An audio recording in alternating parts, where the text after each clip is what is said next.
ونصلي ونسلم على رسوله الكريم أما بعد فأعوذ بالله من الشيطان الرجيم بسم الله الرحمن الرحيم وعن أبي سعيد الخدري قال خرج رسول الله صلى الله عليه وسلم في أضحى أو فطر إلى المصلى فمر على النساء فقال يا معشر النساء تصدقنا فإني أوتيكن أكثر أهل النار فقلنا وبما يا رسول الله قال تكثرون اللعنة وتكفرون العشيرة ما رأيت من ناقصات عقل ودين أذهب للب الرجل الحازم من إحدى كنا قلنا وما نقصان ديننا وعقلنا يا رسول الله قال أليس شهادة المرأة مثل نصف شهادة الرجل قلنا بلى قال فذلك من نقصان عقلها قال أليس إذا حاضت لم تصلي ولم تصوم قلنا بلى قال فذلك من نقصان دینها متفق علیہ۔ درود پاک پڑھیں۔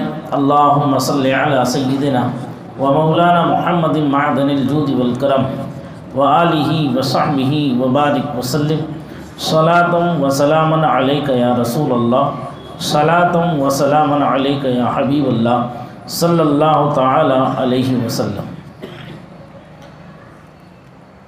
حضرت ابو سعید خدری رضی اللہ تعالیٰ عنہ سے روایت ہے کہ ایک دفعہ بقرعید یا عید الفطر کے دن حضور علیہ السلام عیدگاہ کی طرف تشریف لے گئے۔ راستے میں آپ کا گزر عورتوں کے پاس سے ہوا۔ آپ نے انہیں مخاطب کر کے فرمایا، اے عورتوں کے گروہ، تم صدقہ و خیرات کیا کرو، کیونکہ مجھے تم دکھائی گئی ہو کہ قیامت کے روز تم زیادہ دوزخ میں جاؤ گے۔ انہوں نے عرض کیا، کیوں یا رسول اللہ صلی اللہ علیہ وسلم؟ فرمایا، تم زیادہ لعنت کرتی ہو اور اپنے خاوند کی ناشکری کرتی ہو۔ میں نے عقل و دین میں ناقص، دانا اور ہوشیار مرد کی عقل چھین لینے والی تم سے بڑھ کر نہیں دیکھی۔ عورتوں نے سوال کیا، یا رسول اللہ، ہماری عقلوں اور ہمارے دین میں کیا کمی ہے؟ فرمایا، کیا عورت کی گواہی مرد کی گواہی کے نصف نہیں ہے؟ انہوں نے عرض کی، ہاں۔ فرمایا، یہ ان کے عقل کی کمی کی وجہ سے۔ فرمایا، کیا ایسا نہیں ہے کہ حیض کے ایام میں عورت نہ نماز پڑھ سکتی نہ روزہ رکھ سکتی؟ عرض کی، ہاں یہ تو ہے۔ فرمایا، یہ اس کے دین کی کمی کی وجہ سے۔ آج مشکوٰۃ شریف کی یہ 17ویں حدیث حضرت سیدنا ابو سعید خدری رضی اللہ تعالی عنہ سے مروی ہے۔ آپ جلیل القدر مشہور صحابی ہیں۔ بیعت رضوان میں سے ایک ہے۔ انصار میں ایک چھوٹے قبیلہ بنی خدرہ سے تعلق رکھتے ہیں۔ سب سے پہلا غزوہ جس میں آپ شریک ہوئے وہ غزوہ خندق ہے۔ 12 غزوات میں حضور نبی کریم صلی اللہ تعالی علیہ وسلم کی معیت اور رفاقت نصیب ہوئی۔ آپ کا نام مبارک سعید بن مالک بن سنان ہے۔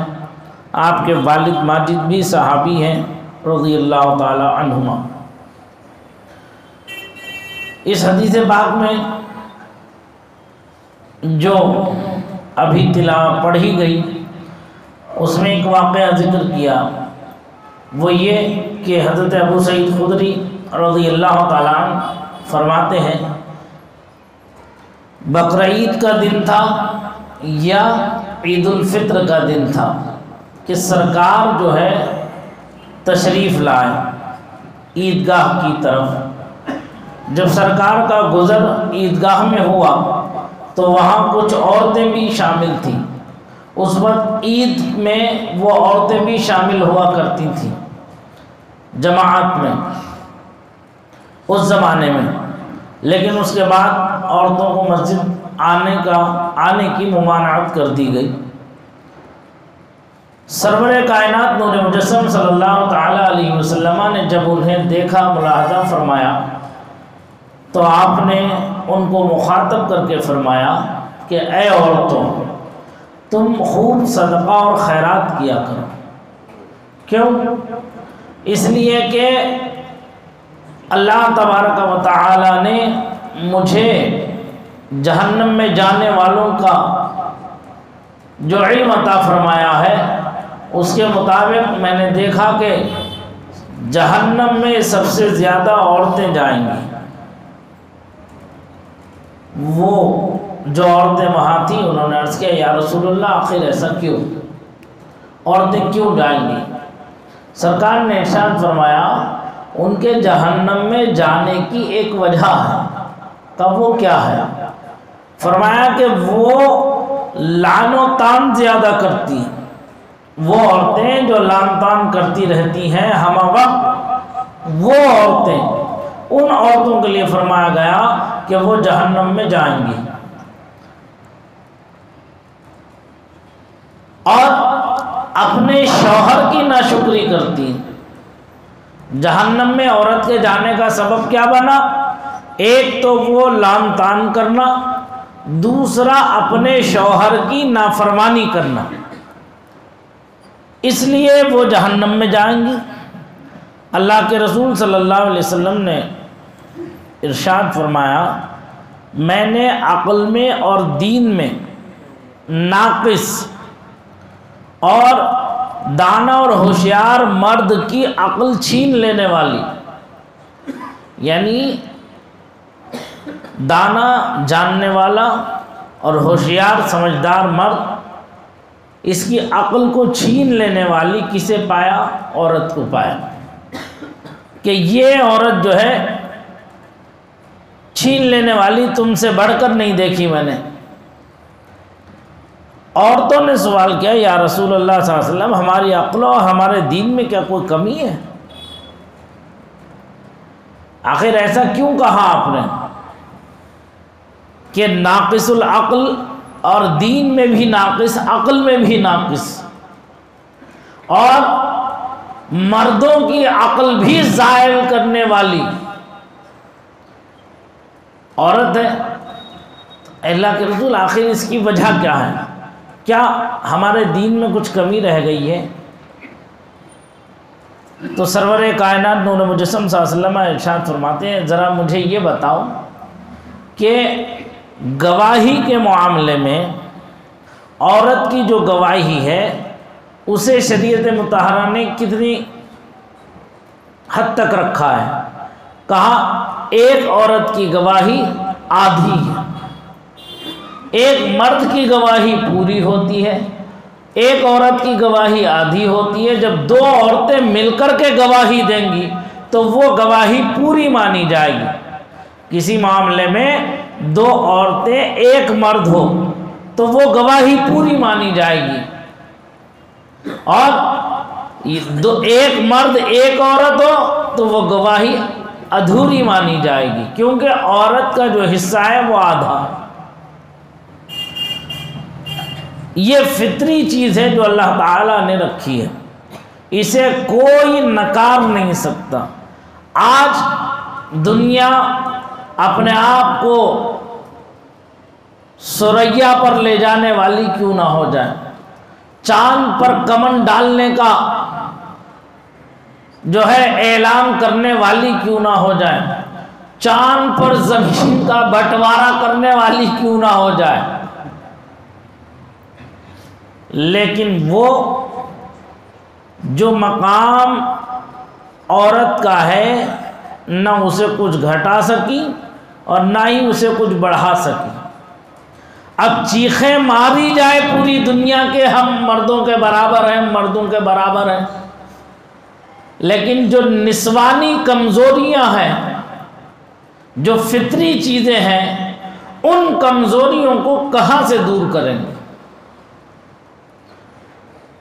اب سائنس کی اگر ہم بات لے لیں، شاید کہ آپ حضرات کو یاد آ جائے، میں نے کافی ٹائم پہلے ایک واقعہ بیان کیا تھا، میں مختصراً اسے عرض کر دوں بات کی مناسبت کے حساب سے، کہ دو عورتوں کے بچے ہوئے، ایک لڑکا ایک لڑکی پیدا ہوئی تھی، تو دونوں عورتوں نے دعویٰ کر دیا کہ بیٹا میرا ہے، لڑکا میرا ہے۔ اب سارے وہاں کے ڈاکٹر پریشان، کسی قیمت پر تیار نہیں وہ عورت بچی کو قبول کرنے کے لیے، دونوں میں سے کوئی نہیں قبول کرتی، دونوں دعویٰ کر بیٹھی کہ بیٹا میرا ہے۔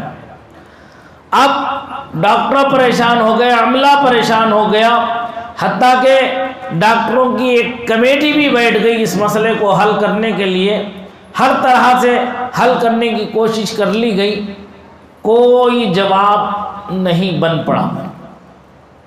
حتیٰ کہ ان ڈاکٹروں کے اندر ایک عیسائی بھی تھا، اس نے اپنے علم کے مطابق مذہبی کوشش کی حل کرنے کی، لیکن وہ بھی نہ حل کر سکا۔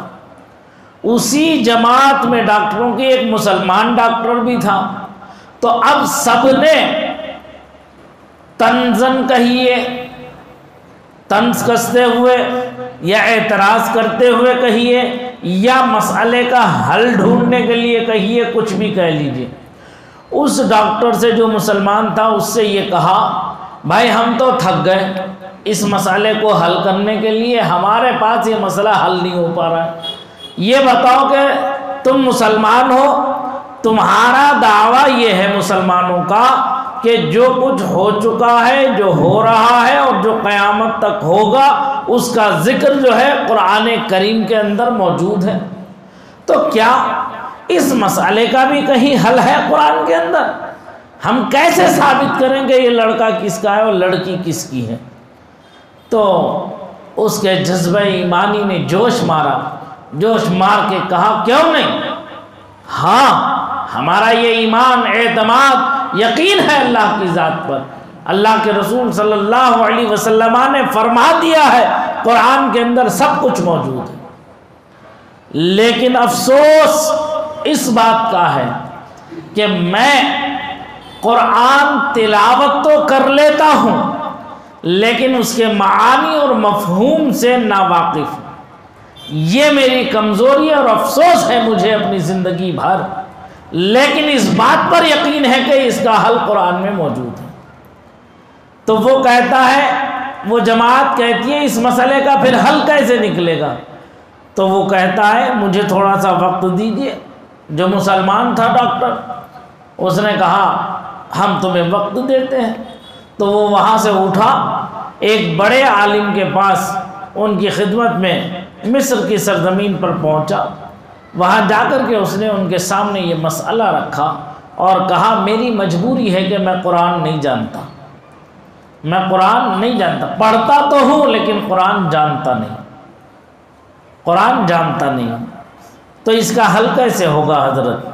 تو آپ نے فرمایا کیا پریشانی کی بات ہے، سب کچھ تو واضح اور آیا ہے قرآن کریم کے اندر، آؤ میں تمہیں حل کرا دیتا ہوں۔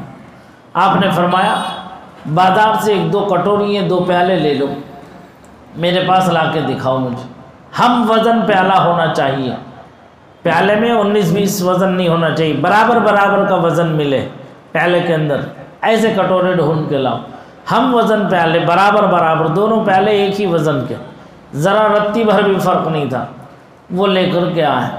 لانے کے بعد میں جب ان کی خدمت میں پیش کیا تو انہوں نے کہا دونوں پیالوں میں ایک نشان لگایا کہ اس نشان تک ایک پیالہ ایک عورت کو دے دو، ان عورتوں سے کہنا کہ اپنا دودھ جو فطری دودھ ہے ماں کا اسے جو ہے اس پیالے میں اتاریں، اس پیالے میں اس نشان تک دونوں اتاریں۔ کہا حضرت کیا ہوگا؟ سن لو، پہلے بات میں بتاؤں گا کیا ہوگا، جب یہ اتروا لو دونوں ہم برابر اس لکیر تک آ جائیں تو پھر اس کے بعد میں ترازو منگا لو، ترازو پہ رکھ کے دونوں کو تول لو، تو ایک کا پیالہ وزن کم ہوگا اور دوسرے پیالے میں وزن اس کا ڈبل ہوگا۔ کہا کیا مطلب؟ کہا قرآن کریم فرماتا ہے للذکر مثل حظ الانثیین، مرد کے لیے دوہرا اجر ہے، عورت کے لیے اکھیرا۔ عورت کا حصہ ایک مرد کے مقابلے میں، اور مرد کا حصہ ڈبل عورت کے مقابلے میں۔ یہ قانون خداوندی ہے، یہ فطرت انسانیت ہے، یہ فطری بات ہے جو قانون خداوندی کے تحت ہے موجود انسانوں کے اندر۔ جاؤ جا کر کے دیکھ لو، جس کا دودھ کا وزن اگلے پیالے کے مقابلے میں ڈبل ہو جائے وہ لڑکا اس کا ہے، اور جس کا وزن ہلکا ہو جائے لڑکی اس کی ہے۔ جاؤ، قرآن کہتا ہے للذکر مثل حظ الانثیین۔ آج بھی وراثت کے اندر جب تقسیم ہوتی ہے تو لڑکے کو ڈبل ملتا ہے اور لڑکی کو سنگل حصہ ملتا ہے۔ لیکن علمان الحفیظ آج کا حال بھی بڑا خراب ہے۔ بھائی یہ کہتے ہیں اب حصہ کائے کا بہنوں کا ہماری۔ بھائی شادی کر دی، آپ نے لاکھوں روپے خرچ کر دیے، داماد کو نذرانہ شکرانہ چڑھاوے اتارے جتنے تھے وہ سب آپ نے چڑھا دیے۔ اس کی شادی پہ تو 15 لاکھ خرچ ہوئے، 25 لاکھ خرچ ہوئے، 50 لاکھ خرچ ہوئے، 1 کروڑ روپے آپ نے بیٹی کی شادی پہ خرچ کر دیا۔ اب جو لے دے کے جو جائیداد بچ گئی ہے وہ 10 لاکھ روپے کی، اس میں بھی آپ اسے حصہ دیے دے رہے۔ ہو گیا جو کرنا تھا کر دیا، اب کوئی حصہ نہیں ہے۔ آج کا معاشرہ یہ ہے، جبکہ یہ شرعاً غلط ہے۔ لڑکی کا حصہ لڑکی کو ملنا ہی چاہیے، اگر نہیں دیں گے تو ماں باپ بھی حق تلفی میں ملوث ہوں گے، اور جو بھائی اور بہنیں انہیں روک رہی ہیں دینے سے وہ بھی اللہ کے یہاں جواب دہ ہوں گے، ان کی حق تلفی کاٹ کے، ان کی حق تلفی کر کے۔ اسی لیے جس کا جو حق ہے اس کے حق کو ادا کر دینے میں ہی عافیت و سلامتی ہے۔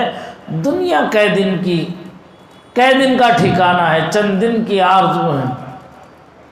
عمر دراز لائے تھے مانگ کر 4 دن، 2 آرزو میں کٹ گئے 2 انتظار میں۔ اس 4 دن کی چاندنی پر ہم کہاں کہاں کھوئے رہتے ہیں۔ لہذا حق تلفی نہیں ہونا چاہیے۔ جن بہنوں کا حق ابھی تک ہم نے نہیں دیا ہے ان کا حق انہیں دے دینا چاہیے۔ اور حصہ بٹوارا بھی وہ نہیں کہ 10 سال پہلے جگہ کی قیمت 1 لاکھ روپے تھی تو اب اس میں حصہ بٹوارا کر کے جتنی بن رہی تھی اس کے حصے کی اتنی 10,000 20,000 جو بھی بن رہی ہوگی وہ 10-20 ہزار روپے آج کے زمانے میں دے رہے ہیں۔ کتنی بڑی عقل مندی ہے، اس سے بڑا عقل مند تو کوئی دوسرا ہے نہیں، وہ تو سب بے وقوف ہیں۔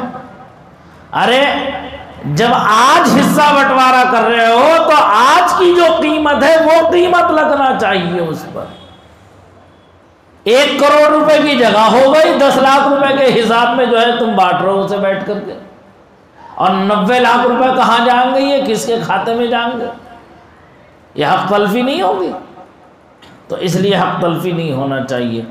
تو جو ہے بات دیکھو کہاں سے کہاں پھیل جاتی ہے۔ بات کہاں سے چل رہی تھی؟ دودھ کا پیالے سے دیکھو ماشاءاللہ یہ ہوئی بات۔ پرانے جب بیٹھتے تو پتہ چلتا کہ ہاں بھائی کچھ ہے معاملہ۔ ہاں اسی لیے سرکار نے فرمایا علیکم بدین العجائز، تم دین جو ہے بڈھے اور بڑھیوں سے سیکھو۔ بڈھا اور بڑھیا بڑا مضبوط ہوتا ہے، مضبوط کھوٹا جو ہے اتنا ٹس سے مس نہیں ہو سکتا۔ اگر کوئی بڑا بوڑھا اگر یہاں بیٹھ جائے ہمت نہیں ہے کسی کی کہ اسے ادھر سے ہٹا کے ادھر کو بٹھا دے، وہ مضبوطی رہتی ہے اس کے اندر۔ تو سرکار فرماتے ہیں دین کے اندر بھی تم اپنے ایسی ہی مضبوطی پیدا کر لو جیسے بڈھے کے اندر مضبوطی ہے اپنے معاملات میں۔ سمجھ میں آ رہی بات؟ تو جب وہ پیالہ لے کر کے پہنچے اور وہاں جا کر کے دیکھا تو جو ہے بات وہی سچ نکلی، ایک کا ڈبل ہو گیا ایک کا سنگل ہو گیا۔ اس نے اٹھا کے جب فیصلہ سنایا تو ڈاکٹر حیرت زدہ ہو گئے، اور جب جانچ کی صحیح طریقے جب جانچ کی اس کی سائنٹیفک کے اعتبار سے، تو پتہ چلا کہ لڑکے کا دودھ جو ہے وہ گاڑھا ہوتا ہے، اس کی ماں کا جب لڑکا پیدا ہوتا ہے تو ماں کا دودھ گاڑھا ہو جاتا ہے فطری، اور جب لڑکی پیدا ہوتی ہے تو ماں کا دودھ ہلکا ہو جاتا ہے۔ یہ چیز فطرت انسانی کے اندر ہے، تو اس لیے جو ہے کہاں کی برابری، کیسے برابری کر لو گے؟ تو نہیں کر سکتے برابری۔ عورت ناقص العقل ہے، عقل کم ہے، لیکن جب وہ اپنی، قرآن فرماتا ہے اِنَّ کَیْدَکُنَّ عَظِیم، جب وہ اپنی چالوں پر آ جائے تو بڑے بڑوں کو مات دے دے، اچھے اچھے عقل مند کو گھٹنے ٹیکنے پر مجبور کر دے، جب وہ اپنی اصلیت پر آ جائے، فطرت پر آ جائے تو۔ اسی لیے سرکار نے فرمایا، کیا فرمایا کہ جو ہے دانا اور ہوشیار مرد کی عقل چھین لینے والی تم سے بڑھ کر نہیں دیکھی میں نے کسی کو۔ اچھا خاصا بنتا ہوا کھیل بگاڑ دے، بنتا ہوا کھیل بگاڑ دے۔ اگر گھروں میں جھگڑا ہو، آج دیکھ لینا، میاں تو گھمنی بنے بیٹھے رہتے ہیں، آج جو کچھ ہوتا ہے بیگم کرتی رہتی ہے، ہاں میرے بغیر جا کے تم نے مشورہ کر لیا، میرے بغیر جا کے سمجھوتا کر لیا، میری سمدھن، میں بیٹے کی اماں ہوں، وہ بیٹی کی ماں ہے، اسے جھک کے میرے پاس آنا چاہیے، میں کیوں جاؤں گی؟ میں نے بیٹا پیدا کیا، بیٹی تھوڑی۔ اب جب اس کی بیٹی کا نمبر آگا تو یہ بھی یوں بیٹھی رہتی ہے، جب بیٹے کا نمبر آتا ہے تو یوں ہو جاتی ہے، ہوتی نہیں ہوتی بھائی؟ یہ بتاؤ، غلط تو نہیں کہہ رہا ہوں میں، آج کا ماحول ہے یہ، آج کے حالات ہیں۔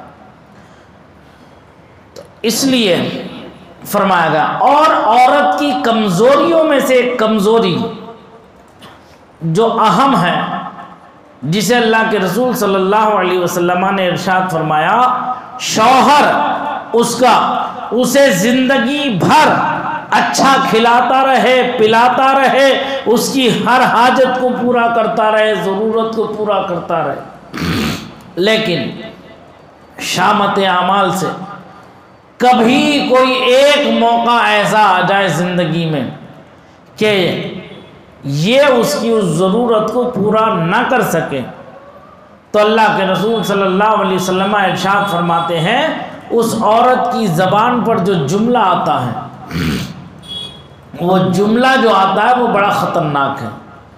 سرکار فرماتے ہیں اس کی زبان پر جو جملہ آتا ہے وہ یہی جملہ آتا ہے کہ جب سے میں تمہارے ساتھ آئی، جب سے میں تمہارے نکاح میں آئی، تمہارے گھر آئی، تمہارے ساتھ آئی، تب سے مجھے چین نہیں ہے، سکون نہیں ہے، راحت نہیں ہے۔ یہ اس کی فطری بات ہے۔ سرکار نے عورتوں کی جو کمزوریاں بیان کی ہیں، ان کمزوریوں کو سامنے رکھ کر اپنی بیگموں سے معاملات کو کلیئر رکھنا چاہیے۔ جانے انجانے میں اگر ہم اس کی کسی دبتی رگ کو چھیڑ دیں تو پھر وہ غضب ڈھائے گی، وہ غضب ڈھائے گی کہ تم سے سنبھالے سے نہیں سنبھلے گی بیگم اپنی۔ لاکھ پنچایتیں بٹھا لو، لاکھ فیصلے کرا لو، لیکن وہ اپنی جگہ سے نہیں ہٹنے والی۔ سمجھ میں آ رہی بات؟ تو اس لیے جو کمزوریاں قرآن و حدیث کی روشنی میں واضح اور کلیئر ہیں، جیسے ایک حدیث میں اللہ کے رسول صلی اللہ علیہ وسلم نے ارشاد فرمایا، عورت مرد کی بائیں پسلی سے پیدا ہے۔ کہتے ہیں نا قسمت کا جوڑ ہے، شادی بیاہ دولہا دلہن جو ہے بھائی قسمت کا جوڑ ہے، قسمت کا جوڑ کہاں سے کہاں لے کے چلا گیا۔ بنگلور میں پیدا ہوئی، بنارس میں شادی ہو گئی، بنارس میں پیدا ہوا، بنگلور میں شادی ہو گئی۔ سمجھ میں آ رہی بات؟ تو قسمت کا جوڑ ہے۔ تو سرکار فرماتے ہیں عورت مرد کی بائیں پسلی سے پیدا ہے، اور وہ بائیں پسلی ٹیڑھی ہوتی ہے۔ آقا ارشاد فرماتے ہیں تم اسے سیدھا کرنے کی مت سوچنا، ہاں دو ہتھن مت پکڑیو جا کے۔ سمجھ میں آ رہی بات؟ تم اسے سیدھا کرنے کی مت سوچنا، یہ ٹوٹ جائے گی، سیدھی نہیں ہو سکتی، یہ ٹوٹ جائے گی، سیدھی نہیں ہو سکتی۔ اس لیے آقا نے فرمایا اس کی فطرت میں لچک بھی ہے، اسے جتنا پیار کے ساتھ جتنا پیار دو گے اسے، وہ اتنی ہی تم پر وارفتہ ہو جائے گی، تم پر فدا ہو جائے گی۔ اسے پیار دو، محبت دو، الفت دو۔ اور الفت کیسے؟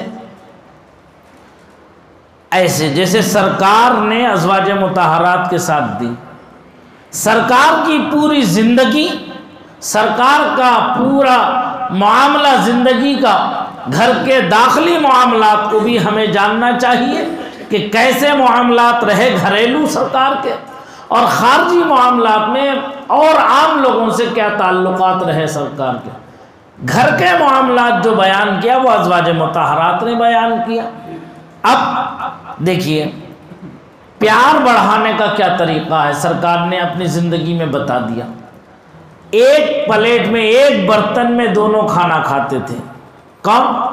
سرکار دو عالم صلی اللہ علیہ وسلم اور ام المؤمنین، امہات المؤمنین بھی، اور اس میں خاص کر حضرت ام المؤمنین عائشہ صدیقہ عفیفہ رضی اللہ تعالی عنہ فرماتی ہیں ایک ہڈی گوشت کی سرکار دو عالم صلی اللہ علیہ وسلم اپنے دہنے مبارک میں رکھتے، اسے نوش فرماتے، پھر اسے رکھتے پلیٹ میں، برتن میں رکھتے، تو وہی ہڈی میں اٹھاتی، اور جہاں سرکار نے اپنے لب مبارک لگائے تھے وہیں سے میں بھی اپنا منہ لگا کر کے سرکار کے اس بچے ہوئے کو میں تناول کرتی تھی۔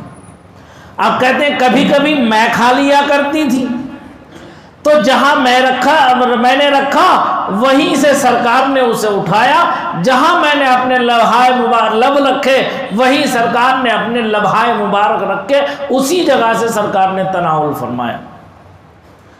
یہ ایک دوسرے سے پیار محبت میں اضافہ کرنے کا طریقہ کار۔ کبھی کھاتے کھاتے ایک لقمہ اٹھا کر اپنی بیگم کے کھلا دینا، یہ بھی صدقہ ہے اور ازدیاد محبت ہے، یعنی محبت میں اضافہ ہے۔ جب آپ کھلاؤ گے تو فطری بات ہے کہ وہ بھی آپ کو کھلائیں گے۔ تو یہ فطری محبتیں ہیں جو مرنے تک قائم رہتی ہیں۔ رامپور والی ریاست رامپور کے نکاح میں ایک شاعر نے ایک شعر پڑھا تھا، وہ تاریخ میں محفوظ ہے۔ استاد گرامی اکثر اس شعر کو پڑھا کرتے تھے میرے، اللہ تعالیٰ غریب میں رحمت فرمائے، انہیں کروٹ کروٹ رحمتوں کا نزول فرمائے۔ وہ شاعر کہتا ہے الفت کے بعد شادی، الفت کے بعد شادی نفرت کا شاخسانہ، الفت کے بعد شادی نفرت کا شاخسانہ، یعنی جو نکاح سے پہلے جو پکنک ہال، شاپنگ مال اور بڑے بڑے 5 اسٹار ہوٹلوں میں اور بڑے بڑے پارکوں میں جو ہے نکاح سے پہلے آوارگی کے ساتھ لڑکا اور لڑکی گھومتے ہیں، جبکہ یہ شرعاً ناجائز و حرام ہے۔ پیار محبت کا جو ڈھکوسلا کرتے ہیں کہ میں تجھ سے جان چھڑک دوں گا، اپنی قربان کر دوں گا، تجھے نہیں چھوڑوں گا۔ وہ بھی کہتی ہے میں بھی تیرے اوپر اپنی جان نچھاور کر دوں گی، میں تجھے نہیں چھوڑوں گی، لیکن جب جیب لڑکے کی ہلکی ہو جاتی ہے تو وہ ادھر سائڈ میں کو نکل جاتی ہے۔ اب جب یہ مارا پھرتا ہے تو جب اسے کوئی نہیں دیکھتا ہے تو یہ دیوانہ بن کے پھرنے لگتا ہے۔ تو یہ محبت جو ہوتی ہے نا پہلے والی، یہ ہمیشہ قائم نہیں رہتی۔ نکاح سے پہلے کی جو محبتیں ہیں آج زمانہ اس کی مثالیں پیش کر رہا ہے۔ اب دیکھیے معاشرے کے اندر جسے لو میرج کہتے ہیں وہ ارینج میرج سے زیادہ خطرناک ہو گئی۔ ارینج میرج میں عافیت و سلامتی ہے، جو ماں باپ طے کر دیں، بڑے طے کر دیں، اچھے سے عزت کے ساتھ رشتہ بنا دیں۔ کہتے ہیں الفت کے بعد شادی نفرت کا شاخسانہ، اور شادی کے بعد الفت تکمیل آدمیت۔ شادی کے بعد میں جو میاں اور بیوی کے درمیان میں جو الفت و محبت ہوتی ہے وہ انسانیت کی تکمیل ہوتی ہے، وہ انسانیت کی تکمیل ہوتی ہے۔ یہ محبت بڑھاپے تک، آخری وقت تک قائم رہتی ہے۔ سمجھ میں آئی بات؟ تو یہ اس حدیث پاک سے جو ہے ہمیں کیا سبق ملا؟ ہمیں یہی سبق ملا کہ عورت ناقص العقل ہے، لیکن اس سے اتنا ہی پیار محبت کے ساتھ اس سے فائدہ حاصل کر لو، زیادہ چھیڑم خانی کی ضرورت نہیں ہے۔ اسی لیے فرمایا جب مرد کا مزاج خراب ہو تو عورت سامنے سے ہٹ جائے، اور اگر عورت کے مزاج میں کچھ خرابی ہو، شدت ہو، غصہ ہو، تو مرد کو چاہیے کہ اس کی صورت پر سوار نہ بیٹھے گھر کے اندر، باہر کو آ جائے۔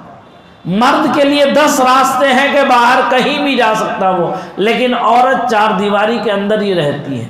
اب وہ اس کے لیے ضروری ہے کہ اگر مرد کا مزاج بگڑا ہوا ہے تو جو ہے وہ اپنے کسی اور کام میں جا کر کے لگ جائے، مرد کے سامنے نہ رہے۔